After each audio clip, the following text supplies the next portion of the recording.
O existencialismo, corrente filosófica fundada no século XIX, questiona se o ser humano possui liberdade de escolha ou se seu destino é determinado por fatores externos. Dentre esses fatores externos inclui-se emoções e instintos, que independem da razão humana, ou mesmo fatores históricos e culturais que restringem a autonomia moral do indivíduo aos padrões de seu tempo. Ao longo dos séculos, diversos filósofos tentaram afirmar a liberdade de escolha do homem. Em seu ápice, essa visão consagrou-se no estoicismo, onde a razão sobrepunha vigorosamente as emoções e instintos humanos. Porém, já na antiguidade, foi confrontada pela visão cínica de Diógenes de Sinope, que reafirmava a instintividade perante a racionalidade, chegando mesmo a defender que os homens deveriam agir mais como cachorros. Com o advento do cristianismo como religião oficial do Império Romano, razão e emoção se tornaram pontos basilares da filosofia. Isto, pois, qualquer ato que viole a razão em prol de uma tentação particular configura um pecado. Portanto, torna-se fundamental delimitar a autonomia humana e, dessa maneira, estruturar a religião cristã. De modo a estruturar a religião cristã, daremos enfoque ao filósofo Agostinho. Agostinho de Hipona, romano nascido no norte da África, destacou-se na estruturação do cristianismo por meio da criação de dois conceitos, o pecado original e o livre-arbítrio. Em Cidade de Deus, Santo Agostinho disserta sobre o pecado original. Segundo ele, desde Adão e Eva, as sociedades humanas seriam comandadas por desejos por riqueza e superficialidade, em detrimento do bem maior. Desta maneira, o destino estaria pré-determinado por uma vontade de domínio que transcende a autonomia moral do indivíduo, haja vista que a razão e a escolha humana são sobrepostas por tentações mundanas. Há, ainda, a salvação na visão agostiniana. Tal se daria por meio do livre-arbítrio. Isto, pois, a visão agostiniana de pecado se baseia em que a razão, sendo superior às emoções, não deve ser sobreposta por elas, haja vista que tal fenômeno configura uma infração da ordem natural.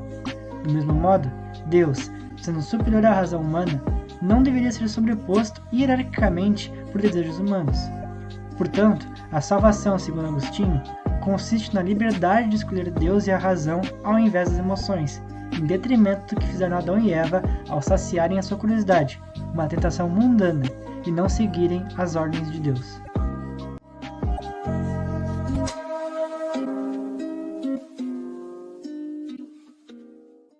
Contudo, séculos mais tarde, o filósofo Kierkegaard aprofundou a visão agostiniana no seio da Igreja Luterana dinamarquesa. Assim, indagou: se o ser humano possui livre-arbítrio, como pode ter seu destino pré-definido pela escolha de outros, isto é, Adão e Eva? Tal questionamento, presente em seu livro Conceito de Angústia, configura um dos marcos de fundação da corrente existencialista. Ele se baseia na contradição presente no fato de que, enquanto o pecado original condena a humanidade como um todo, a salvação a redime apenas enquanto indivíduos. A solução encontrada para este impasse foi que, na verdade, Adão não condena o mundo ao pecado, mas à pecaminosidade. Este conceito descreve-se como a consciência do errado e não como o pecado em si. Do mesmo modo, Adão perde a inocência não ao pecar, mas ao adquirir consciência do bem e do mal. Assim, introduz o pecado ao mundo por uma mera questão cronológica, mas sua principal ação consiste em inaugurar a pecaminosidade ao aniquilar a inocência. Portanto, segundo Kierkegaard, todo ser humano peca pela primeira vez e desta maneira reintroduz o pecado no mundo. Nesta visão, o pecado não é uma natureza inevitável, mas uma escolha humana que, conscientemente, nega o bem maior.